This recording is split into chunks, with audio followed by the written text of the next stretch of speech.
Okay, welcome everybody to Pro Mindset Podcast. Today we have a Hall of Fame hoopster as our guest, Laurie Governor Curtis, by way of University of Richmond. And Laurie, I want to welcome you to Pro Mindset today. Thank you so much, Craig. Glad to be here. Okay, so you have an organization. You're the founder and CEO of On the Court Solutions. Yes. But here's what you told me before we got on air. Your company is really the on and off the court solutions because you help athletes make the transition to life after sport. Absolutely. Yes. Yes. Okay. On the court solutions. Yes. So I'm not trying to mess you up, but you might have changed the name of your company to On and Off the Court Solutions. Okay. So you are an international speaker, you're a coach, you're an author, you have programs and trainings and workshops and coaching for people that are wanting to up-level their performance in whatever they do. So let's start out today by you giving everybody your story. What is your history? What put you in a position, what successes did you have as an athlete and as a mom and as a professional that should put you in a position where you now are coaching other people about it? Sure. It has to go all the way back to when I started playing basketball. I didn't start playing until the 9th grade, which is unusual. Most kids are playing their sports at 5, 6, maybe middle school, but I didn't start until I was in 9th grade. And the only reason why I did that was because someone had told me that I should go ahead and try out for it. So that coach saw something in me that I didn't see in myself. So I did that. Once I got into that, I always knew I wanted to go to college, but I knew that I needed help getting there. So I just made up in my mind that I was going to get a scholarship. And then I did the work to get there. So I did get a scholarship, played at the University of Richmond, had a wonderful time there. Some ups and downs. We weren't very good my first few years, and we got a new coach in. So I had to go through a transition and see how I can manage through that. And I just had the opportunity to work with that coach, and she recruited some other players that would allow for us to do some great things at Richmond. So, but it all started with the mindset of wanting to be there and then doing the work to get there. I'm a mom of 2. I lost my husband in 2006. So I had to create my own space in my own way with my 2 kids. My son was going into the 8th grade, and you had to figure out, okay, what's next? What now? Life is going to happen. So you need to figure out what's the next move. I've always been focused on structure and process, and I think most athletes are. We have a system that we go through and that we manage through to get us where we're at. So great opportunity to really figure out what my next move was. And I'm raised 2 amazing kids, if I do say so myself. And my son went on to play football at the University of Delaware. And it was at that point in time, as he was transitioning out, that I said, okay, what's next for Laurie? And what do I need to do to go to that next level? I spent the last 10 years really focused on my family. Now it was Laurie's time, and seeing his transition kickstarted me thinking, there's a need here. Let's see what we can do to support people in this space, transitioning through life. As I said, lost my husband, my daughter's on the spectrum, so had to manage through that. So I created On the Court Solutions as a solution for understanding the lessons that I learned on the court and how that's going to transition off. So great opportunity. And it all really started with my saying yes to wanting to get that scholarship and then working towards that and moving in that direction. Okay, so everybody that is a speaker, everyone that's written a book, everyone that coaches, you have to have a framework. You have to have a system. You have to have some principles that you think the world needs to hear, that you've seen work for you and work for your people. What, like in a nutshell, give us an overview of what your system is or your philosophy in that regard? So my system is essentially the court. As I said, a lot of who I am, who Laurie is today, was learned on the court. So what is that? C is for clarity. You have to understand where you're going, what you want to do, what you're trying to accomplish.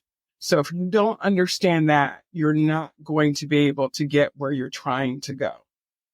Optimization, you need to put systems in place to ensure your success. If you just throw out and want to do X, and then you don't have a plan and a system in place to ensure that you're getting there and that you're able to measure each step, it's going to be difficult. You also need to understand who you are. What are your talents? What are your gifts? Who are the people in your network, in your community, in your village, if you will, that is there that can support you in moving to that next level?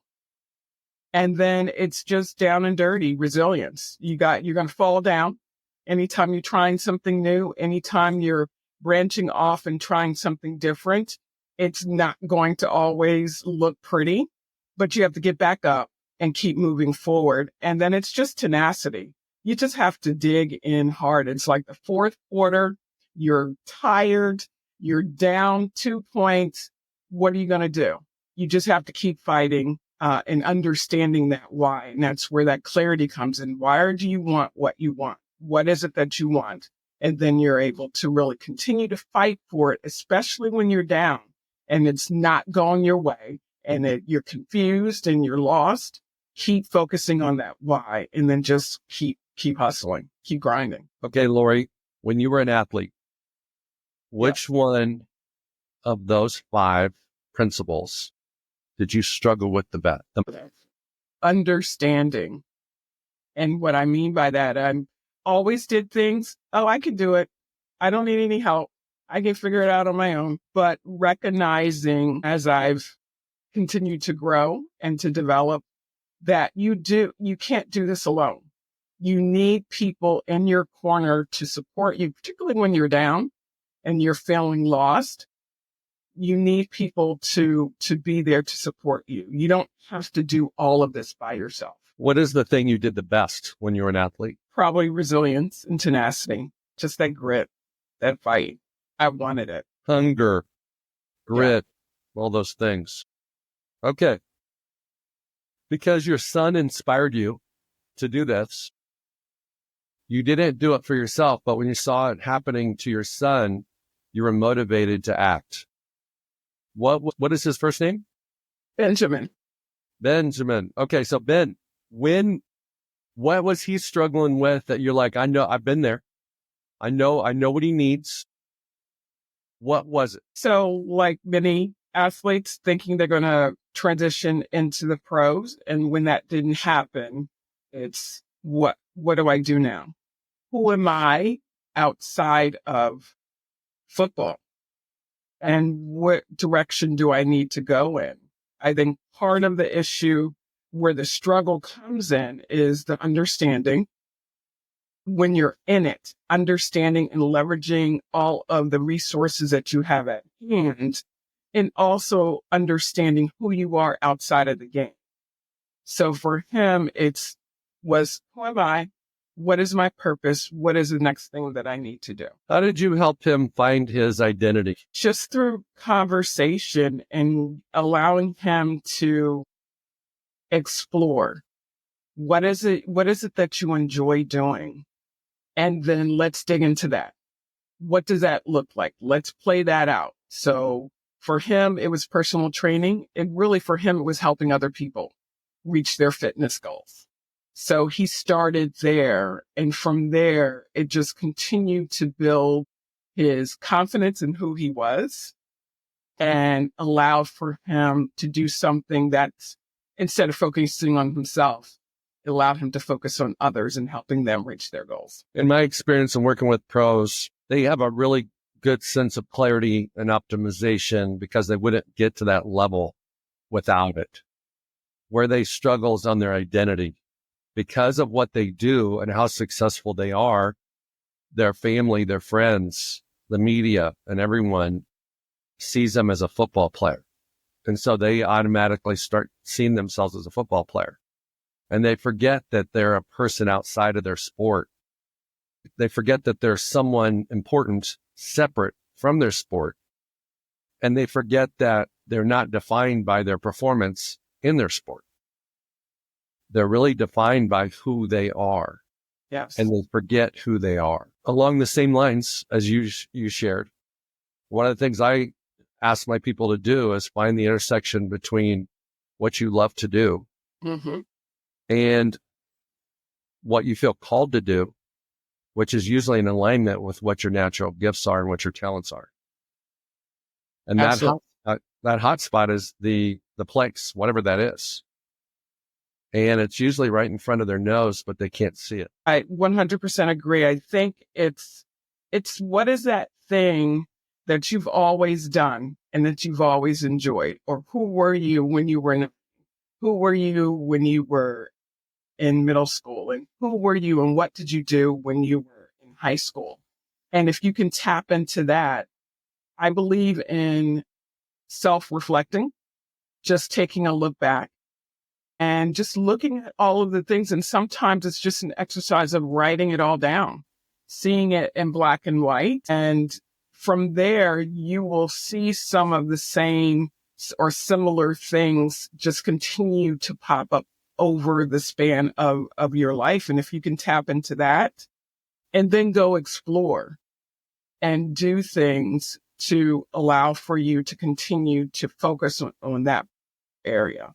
And I think that helps in seeing yourself outside of just being an athlete. I think one of the best things we all can do is go back to being 7.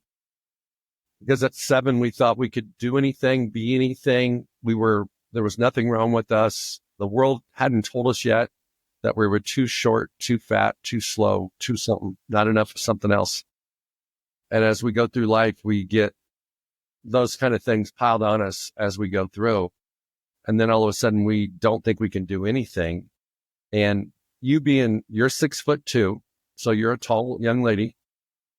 There are some people that are 6'2" in basketball that play like they're 5'8". They play small. And there's some athletes that are 5'8". You can't believe they're 5'8" because they play like they're 6'2", right? Yeah, exactly. It's when somebody's not in alignment with who they really are. They play small. They don't realize they've got long arms. They're taller than most of the girls on the court, right? Yes. Same thing comes true with our identity. We don't always know. We don't believe what we see in the mirror. So self-reflection is excellent. In addition to that, I have my people ask their friends and their family really awesome questions. Yeah. Because you know your kids. Every mother knows their kids. Every dad knows their kids. Any parent that's involved knows their kids. Sometimes we know them better than they know them. Exactly. So when's the last time you told a lie to your kid to try to hurt him? You don't. You don't. You don't. So if he asks you, you're going to tell him the truth. Exactly. But they don't want to ask you. They don't even think to ask you. But so some kids, at 3-4 years older are grabbing dolls. Some are grabbing fire trucks. Some are grabbing balls. They show their inclinations at a young age. It doesn't typically change. That's true. Absolutely. Okay, Laurie, let's talk about the value of resilience and tenacity. Sure, once you're in the game, once you're, flowing, never goes the way you thought it was going to go. You always get thrown some curveballs. Ball doesn't bounce your way. Those two seem to come into play when the proverbial shit hits the fan, so to speak. So how do you define resilience and tenacity? How do they work together? How do they show up? How do you utilize them in your systems so that people can advance in their careers and in their goals? Yeah, resilient. I think a lot of people, when they think, someone recently had said to me, when I think of you, I think of grit. And I said, okay, I absolutely will buy that. that's just resilience and tenacity to me, just really digging in. And you're, like you said, you're going to have, life is going to throw, if you're in the middle of the game or if you're in the middle of life, things are going to happen where you're going to get knocked down. You will, if you have it, it's going to eventually happen. You're going to get knocked down. But when you're on the court, if you turn the ball over and you hang your head down, the opponents are going to be up the court scoring a point. And you can't let that happen. You just have to suck it up and you have to turn around and not focus on the emotion of it. Like, man, I did that. I'm upset. You can't focus on that emotion. You have to continue to do the job. A job needs to continue to be done. I use it as an example when my husband passed. That's why just so many lessons. Just when my husband passed, it's like, I have to stay focused. I have to keep moving forward. Certainly, I have to focus on what has just happened to my family and sit in that for a minute, but I can't stay there for long. So when I think of resilience, it's about, okay, it happens. You reflect, you move forward. And as you continue to move, sometimes you have to move quicker than you think. And if you're in the middle of a game, of course, if you just did a turnover, you have to keep moving forward. And tenacity is just, all right, I got to suck it up and I have to go down and get a turnover or get the rebound or block the shot, whatever that might be. That's that, okay, I messed up, but let me turn it around. That's when the tenacity comes in and you just scrap it out. Well, one of the things that happens too often is when someone has an emotional response in a game, and we're not at a dead ball time. It's not like a timeout. The game doesn't stop. So when you have an emotional response, when an athlete has an emotional response, it's usually because they didn't succeed as much as they were hoping, didn't make the shot or whatever it may be in basketball.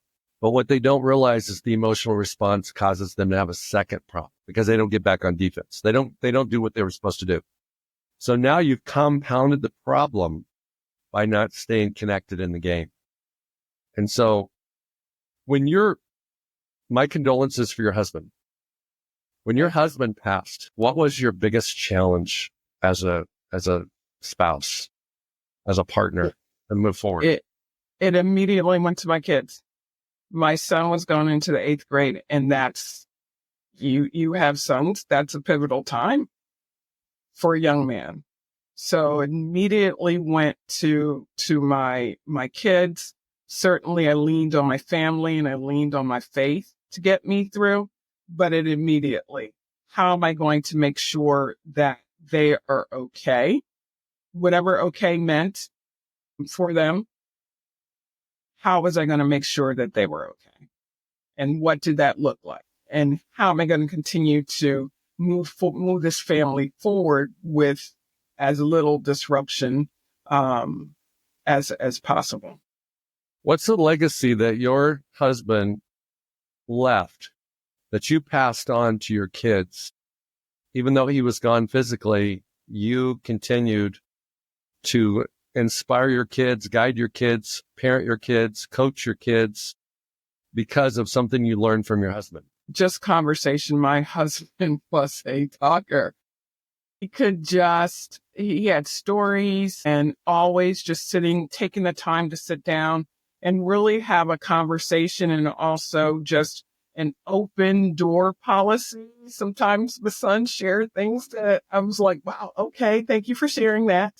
But that was the thing. And there were times that I would hear my son say, oh yeah, daddy talked to me about that already. Or yeah, daddy said this. So it just continued to, keep him alive in the family, to allow for my son to be able to have the conversations and open conversations with me as well. What is the thing that you see in Benjamin that you saw in your husband? What lives on very strongly as a personality trait or as a value that is in your son now? Benjamin They're both Benjamins, by the way. My son picked up the trait of helping others. I think he picked it up from both of us, but definitely Benjamin is a protector. My husband was a protector, if you will, and Benjamin protects his friends and is there to support his friends. And a lot of them will go to him for if they have a problem that they're dealing with. And he's a great, very wise, and he had to grow up quickly, if you will, but very wise beyond his years. How old is Benjamin, by the way, now? He's 31. 31. Young man.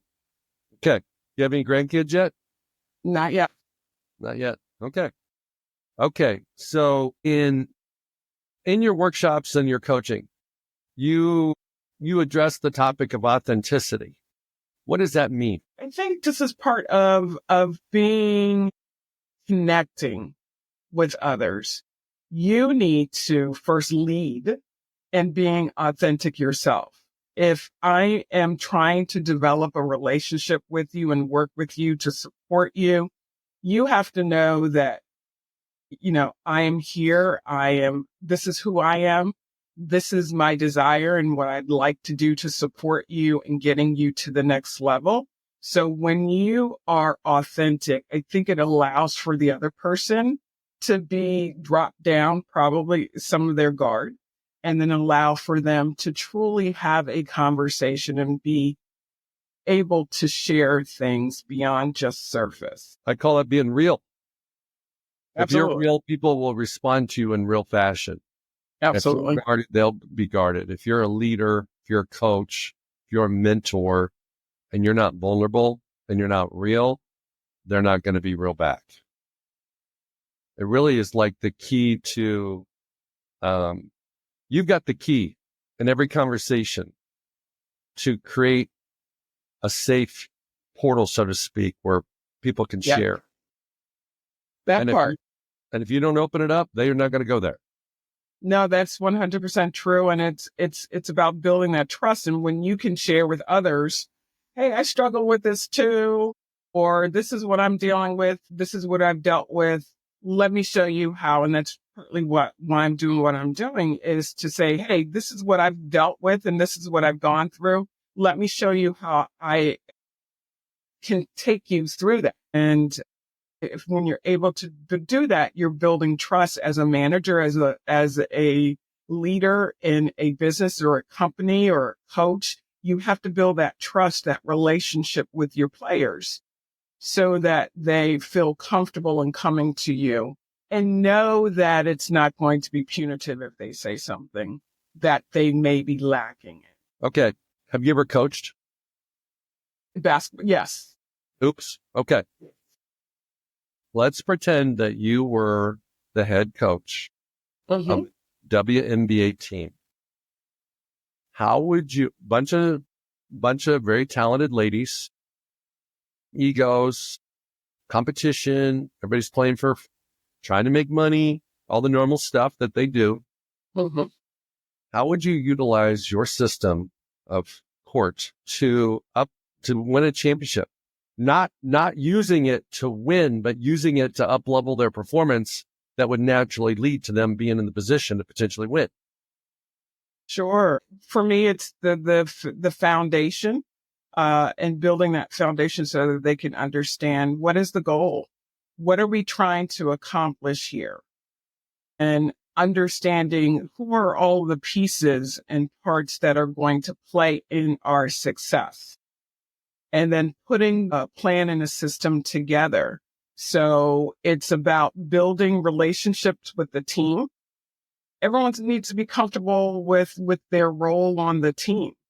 So, and it starts with the coach in defining, hey, this is what I see. This is the plan that I have, that we have as a coaching staff for the team. And these are our expectations. And when you can provide the expectations and then allow for them to then understand where they fit and the value that they bring in whatever area that they're in, I think that will allow for them to then see the bigger picture work better together and continuing to develop those relationships, they can then see where each other's weaknesses are, and we can step in and fill the gap where needed. And then when we're in it, really being there to pick each other up. So everyone from the people who are playing to the people who are sitting on the bench, all of us having an understanding what is the game plan for this year, for this game, and then working together to support each other and root each other on.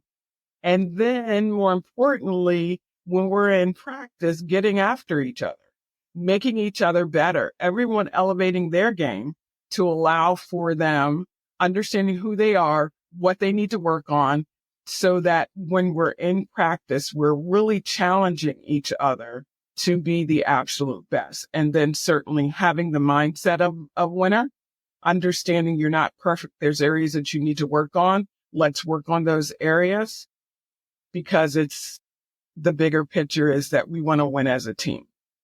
I didn't become a Hall of Famer starting out saying, I want to be a Hall of Famer. I want to win. How are we going to do that? What's my role on the team? And how can I help my team get the win? That's what it's all about. And we need unselfish players and players that are really going to support each other. I love that. I think most coaches fail to communicate in such a way to their team that this is your role. And if they do communicate it, the players don't receive it. And so they're stepping on each other's toes because they thought they don't understand the role. What I would add to what you said, I love what you said. I absolutely love it. I would just say that today, this is what it is. It's going to change tomorrow. That in a month, we're not even going to have the same starting five. By the end of the season, we're not even going to have the same team. And everybody's role is going to evolve. And there's going to be somebody in here that doesn't feel like they're being seen. They're not valued. Maybe the first game. And their mom, their dad, their agent, or somebody's going to be, speaking in their ear that, hey, you're more than this. Well, as you show that you're more, you're going to be more, and your role's going to change. So people are going to get injured. Somebody's got to step up, next person up. So I think that what I see in professional sports is that the coaches don't always communicate clearly what their role is. And more importantly than that your role is dynamic and it will change. It's either going to get better or it's going to get worse. Right. You're not putting in the work. You're not performing. It's going to get worse. You think being second string, the sixth person's bad? What if you're the ninth person? In basketball, you're not probably going to get in most games if you're the ninth one on the bench. Right. That's good. As a Hall of Famer, I did not look up your accolades and statistics. Why were you a Hall of Famer? What did you accomplish that was worthiness consistent with being inducted into the Hall of Fame? If you don't look at the stats, certainly the stats are there, rebound, score, points, and things like that. But I think it's really about the leadership. It's about the fact that when I started, we were probably 7-15 my freshman year, to ending at 21-8 my senior year. So it's just the evolution of not only my game, the leadership, and the buy-in to what we were doing and what we wanted to accomplish with the program. And we saw so many changes, and being a part of that is probably the proudest moment for me. So for me, it was really just about being there to see the shift of the old into the new program and being a part of that and doing whatever I could on and off the court to get us to where we are. I was just down in Richmond. To raise the banner for the A10 regular season and conference championship a couple of weekends ago. So to see that and to go and be able to participate in that. So sure, did some great things on the court, but my goal was to win. I just wanted to win. I wasn't worried about what the stats were going to look like. I think most Hall of Famers are in that same light. They want to be champions and they want to elevate their teammates to be champions because they realize they can't do it by themselves. You can be the all-time scoring leader and you'd probably be in the Hall of Fame because of your stats. But the ones, I mean, you look at the best of the best. I mean, in football, Tom Brady won 7 Super Bowls. Now, he's not even in the Hall of Fame yet because he's not eligible. But it's like he's a unanimous first ballot Hall of Famer. But if you look in basketball, Kobe and Shaq and all these guys, Michael Jordan, it's because of the championships. And they brought people with them. Yeah. It wasn't absolutely. just about them, you know? Wilt Chamberlain went to my alma mater and, you know, Wilt was unbelievable back in the day. Mm-hmm. I would love to see some of those kind of guys playing today to see what they would be like. Absolutely. You know what I mean? That would be amazing. That would be super cool.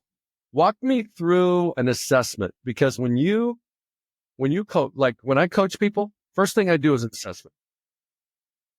I want to know what's going on. I want to know, you know, it's like in basketball. I want to know, can you dribble with your left hand? Can your offhand? You know, can you make a layup? If we're talking about little kids, can you make a layup? Can you make a layup with your offhand? You know, do you see the whole court? All those kind of things. What position? You know, a lot of people see the game with their back to the goal. Most people see the game with their face when they're facing the goal. Some people are offensive minded. Some people are defensive minded. They get more thrill and accomplishment out of getting a steal or blocking a shot than they do scoring a point. Mm-hmm. And there's some people that don't know what defense looks like. They don't even want to go down the other side of the court. They just want to cherry pick on the offensive side of the court. So you naturally do an assessment.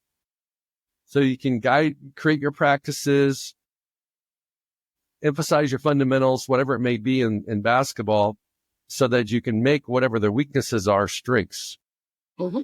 Yes. How do you do an assessment in on the court solutions, your business, when you're helping people perhaps make a transition from sport to normal person, from getting fired in a job to getting another job?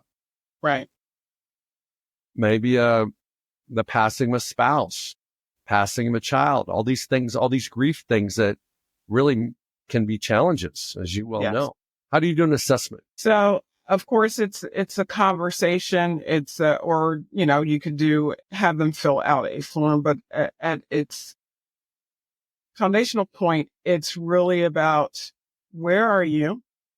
What's going on? What brought you here? What is keeping you stuck? Where would you like to go? And then, of course, under those 3 things, you really then dig in a little more. Where are you? So what's the situation that's going on? Why did you reach out and want to have a conversation with me? Or why do you want to get a coach? So understanding the why. And then what's keeping you stuck? Why aren't you moving forward? What have you done? What are you doing? And we just dig into that as well. And then where do you want to go? And then from the where do you want to go, it's, are you really ready to make the change? Have you set up in your mind that I really need to move forward and move away from these things that are hindering me? Are you committed to doing it? And if so, let's start developing a plan to get you there. So as a consultant, even a mainstream business consultant, you pretty much do a similar type of process of figuring out where they're at, where they want to go, how profitable do they want to be, and what is the gap, you know, and what hurdle is in that gap? What's the mental construct that's keeping them where they're at?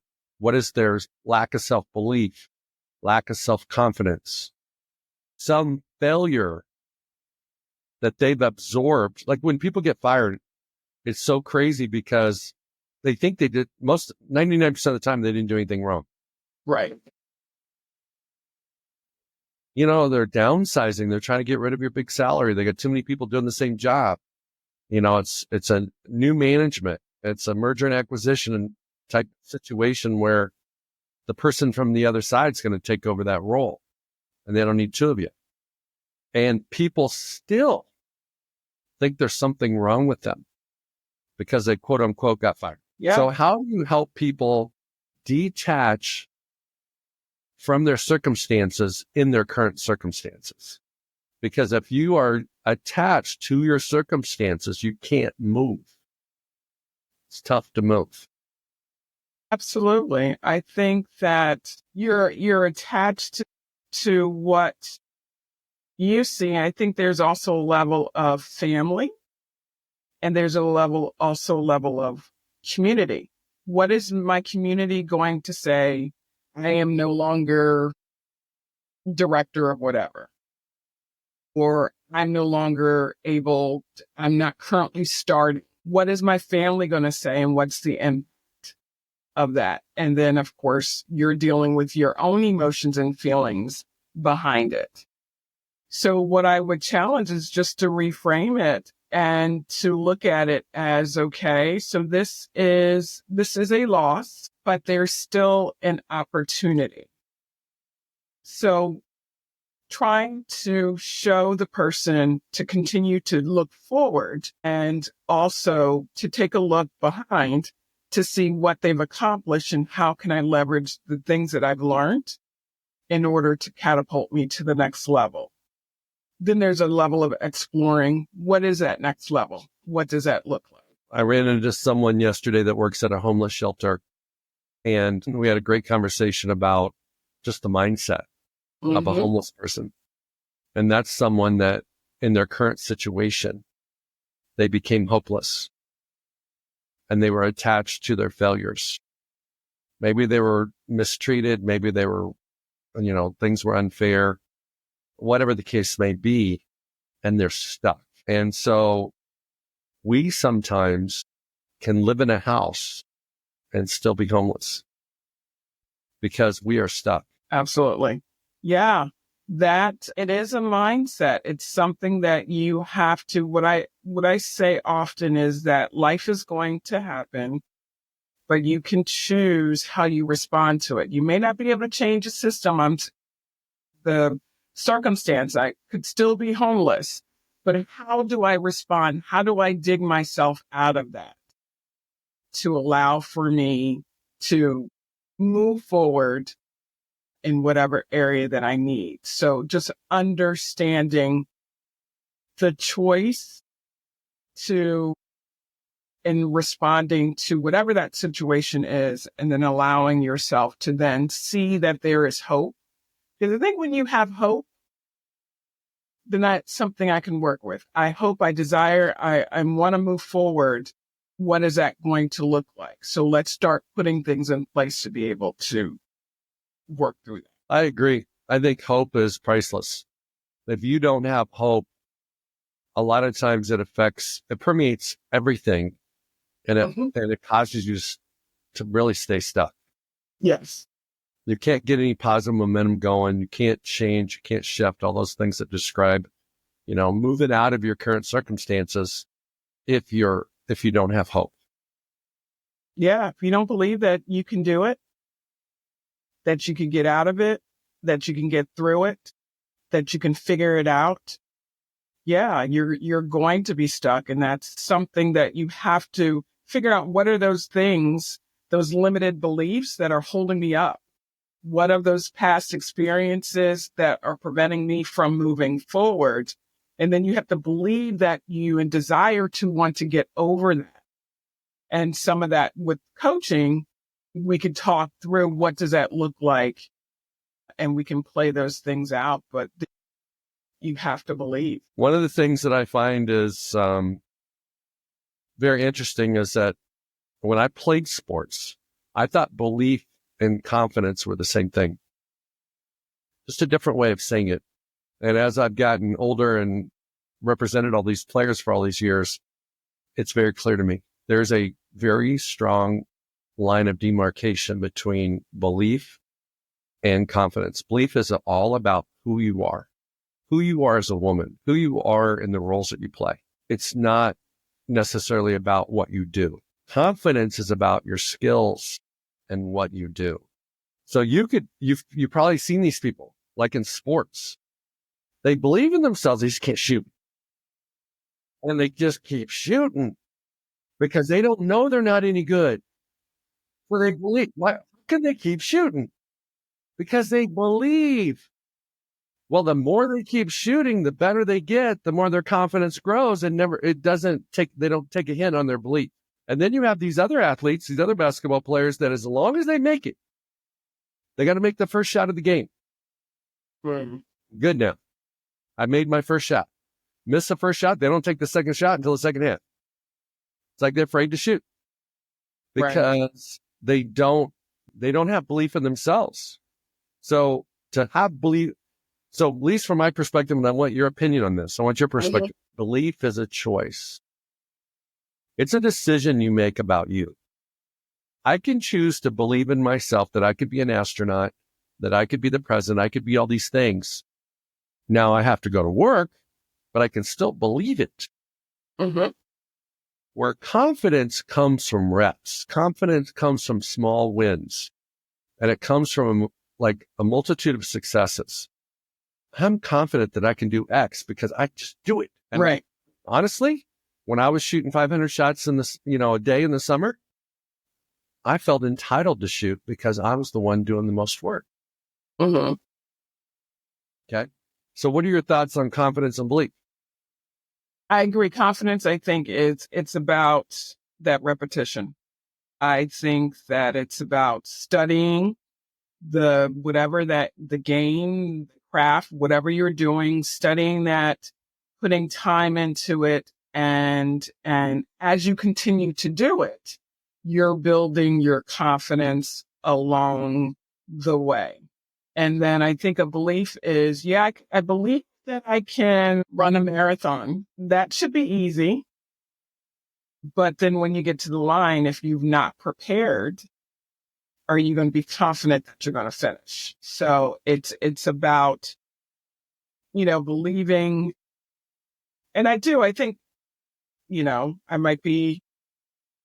I believe that anything is possible when you put your mind to it. But so let's take writing as an example and writing my book. I never thought I don't see myself as a writer. I didn't see myself as a writer. But until I wrote and continued to write and get the feedback that I've gotten, it's built my confidence. And then that will allow for me to continue to feel confident in my ability to write, my ability to, if you want to be a speaker, if you want to be a coach somewhere, it's about the reps. The confidence comes with putting in the work is where you're going to build your confidence. I think you had said earlier about I'm 6'2", some 6'2" folks play small, some 6'2" play 5'8", play big. It's so true. It's about the confidence in myself and knowing that I've put the work in, understanding what my talent is, what my skills are, and that I can do it. And that I can come to the court with confidence that my game, I'm ready to go. I've practiced, I prepared, let's go. I'm ready. Well, one of the things I've seen with confidence is there's at least 3 different confidence busters. One is comparison. You think you're ready for the game until you look at the other team warming up in basketball, and the person's doing walking in the gym. Just walking, you're feeling good, but you see how big they are. Okay. Or you see somebody do a 360 slam or whatever it may be. Another one that destroys confidence is a scoreboard. When players look at scoreboards and it's not looking like what they were hoping it would look like, they stop doing their best. They just quit. They quit in their head, or they get selfish. It's like, hey, I got to get mine. It's like, this game's over, so I'm just going to throw up my threes. Another one that destroys people's confidence is desperation. This is, like, let's take in track. You have 5 attempts to, get get over the bar and high jump. You're on your fifth one and you're looking at, you feel desperate. It's hard to be confident when you're desperate. But when you were on your first jump, you didn't feel desperate. Then on the other person, let's say there's only 2 people left in the competition, they cleared on their first jump. Now you're comparing. So now your confidence meter just keeps going down. Mm-hmm. So eventually you get to the 5th one and you scratch it because you don't give yourself a chance to clear it. Right. And it's a height you've cleared before, but you're in your own head and you lose your confidence. Now I see those kind of things. I see it in basketball too. The thing I love to see in basketball, it used to honestly piss me off, but now I just am amused. Less than a minute to go in the game. Obviously every situation is different, but the team that has the ball's behind, and it's a 2-possession game. They have to get 2 scores. So they do the little dribble around the 3-point arc and hand off to their teammate. Nobody's looking at the basket. Nobody's shooting. Yeah. Then the clock's down to like 5 seconds. So somebody throws up a desperation 3. Of course, it never goes in. Game's over. All you got to do is look for your shot, take your shot, have 5 people crashing the boards, and see if you can make it when you got some space. Yeah, burning the clock. Right. Isn't it, though, just about trying to get the win on this one attempt versus playing it out, working the plan, and then, so if you look at the high jumper, one jump is a new ball game. You are still in the game. So it's if you can flip the switch to think about, I'm still in it, versus, oh my gosh, I only have 2 more jumps left. No, I have 1 jump right now that I have to focus on. I'm going to do all of the things that my coach and my preparation has taught me to do. And then I'm going to go ahead and take that jump. And then I get another attempt. It's like taking I work in nursing and it's a standardized exam and it's based upon ability. The computer shuts off once the test makers have assessed whether or not you have answered all of the answers correctly or incorrectly. So it's about every time you get a question, every time you get an opportunity to do the jump, you're still in the game. Focus on that one instance and then go back and then reassess and then do it again until, of course, the clock runs out or the number of attempts run out. Here's what I see, Laurie. Humans struggle with being in the moment. And they want to bring the future to the present. The outcomes, the expectations, the recognition, the disappointment. And so when there's, 50 seconds to go in the game and mathematically it's possible to take a shot, make the 3, go defend, get a rebound, come down and score and win. They're so focused on the outcome now instead of like you said, playing it out.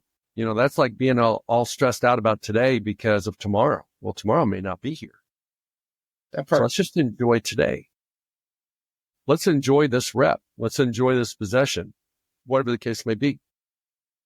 But yeah, I see that all the time where athletes struggle being in the moment, being in the uncertainty of what might happen. A lot of players would rather not shoot, hold the ball, and then take a desperation 3. That the percentage of making it probably goes from 40% to 5%. Then take the 40 when they don't know if it's going to be one of the 60 or one of the 40. Is it a make or a miss? Yeah.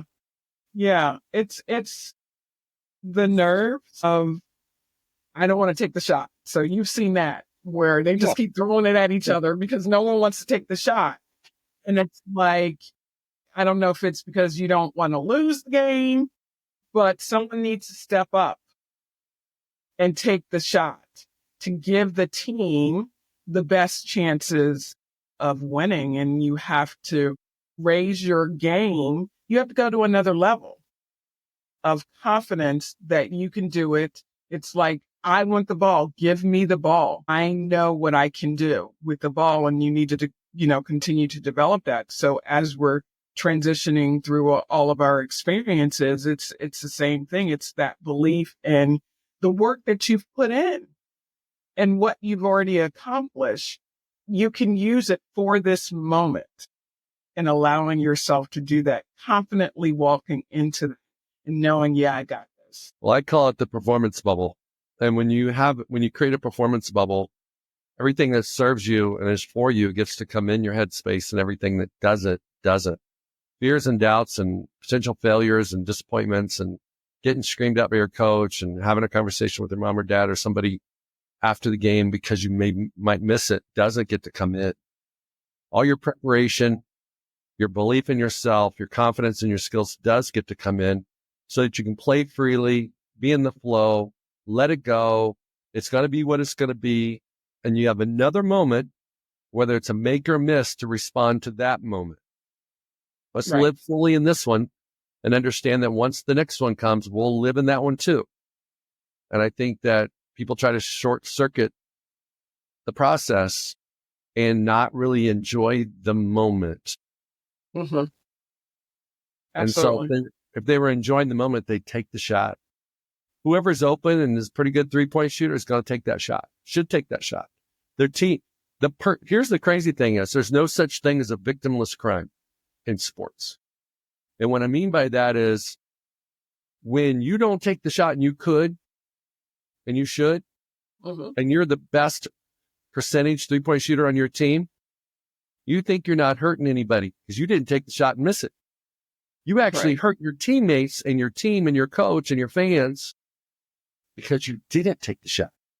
Exactly. That's flipping the mindset and the perspective for an athlete, a basketball player, that, those are the types of things I would tell my team at the beginning of the season before we even play a game, that your teammates are depending on you to take the shot that they know you can make. Right.